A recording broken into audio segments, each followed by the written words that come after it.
Hello everyone and welcome back to another TSW2 in-depth rail review video. In today's video, we will be talking about the Isle of Wight Island Line Railway found in the Isle of Wight Ryde to Shanklin route.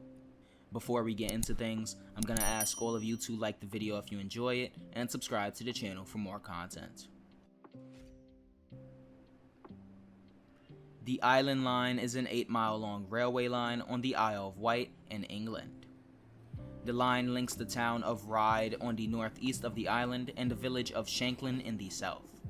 The line allows for residents and visitors alike to traverse the eastern end of the island, along with providing a connection to the mainline national rail network via a ferry at Ryde Pierhead, which takes people to the Portsmouth Harbor and Portsmouth Direct Line. The line was first opened on August 23, 1864, from Ryde St. John's Road to Shanklin. It was extended 2 years later in 1866 to Ventnor by its operator, the Isle of Wight Railway. The line was originally built as a single-tracked line, which can still be seen today, with the majority of the line still being single-tracked with a few passing loops. In 1880, the London and South Western Railway and the London, Brighton and South Coast Railway opened a jointly owned line north of Ryde St. John's Road to Ryde Pierhead for passengers to connect with the company's ferry services. In 1921, due to the Railways Act, the Island Line and the other railways on the Isle of Wight became part of the Southern Railway. Yeah, I said other railways. There once existed a network of railway lines expanding over 55 miles on the island, although most were permanently closed in the 1950s and 60s.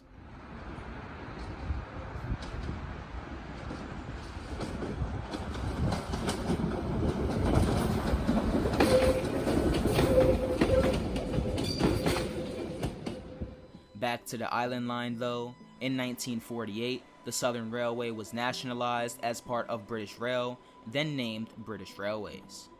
Almost 2 decades later, in April 1966, the line from Shanklin to Ventnor closed, along with steam trains being withdrawn from the line in December later that same year, causing the line's temporary closure, while third rail electrification was being implemented. The line reopened in March of 1967 with new electrified rolling stock. The new rolling stock introduced to the line was former London Underground standard stock built between 1923 and 1934. The trains were designated as the British Rail classes 485 and 486.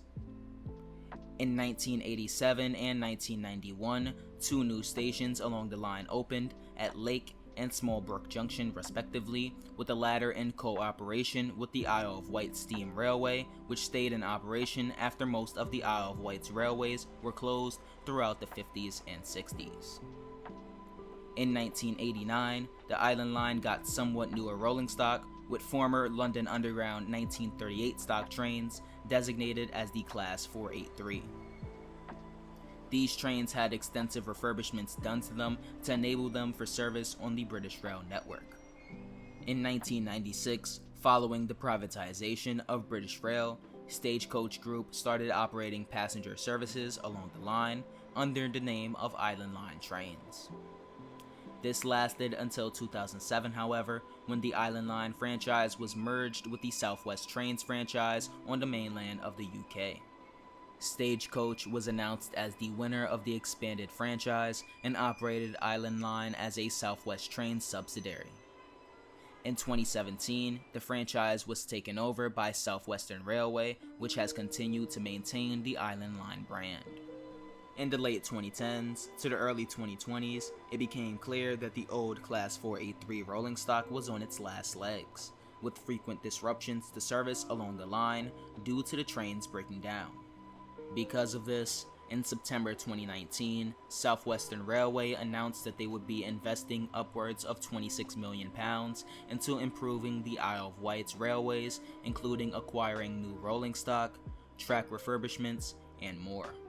The new Class 484 units, formerly known as the D stock, again from the London Underground, were rebuilt by Viva Rail and placed into service along the line in 2021 after multiple delays due to the ongoing pandemic.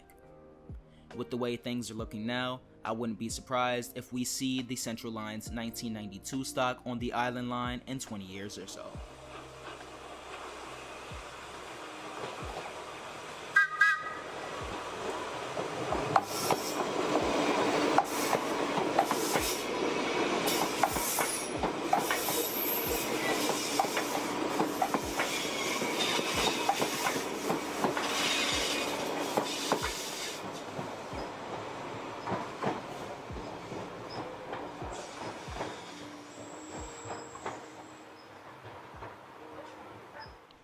Several suggestions and proposals have been made for the future of the Island Line, including rebuilding the line as light rail, converting it into a busway, and more.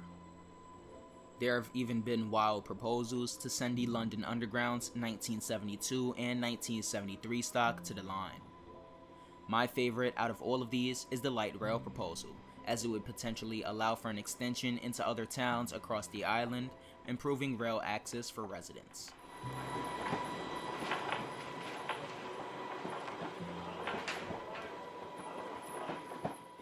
I think it's pretty obvious that the Island Line has a very interesting history and is a very cool line, with it using older rolling stock from a subway system for its services, which is pretty uncommon for a commuter rail network. If you would like to see more in-depth videos like this in the future, like the video and subscribe to the channel for more content. Also, if you would like to support the channel out even more, become a channel member. The link will be in the description. Peace.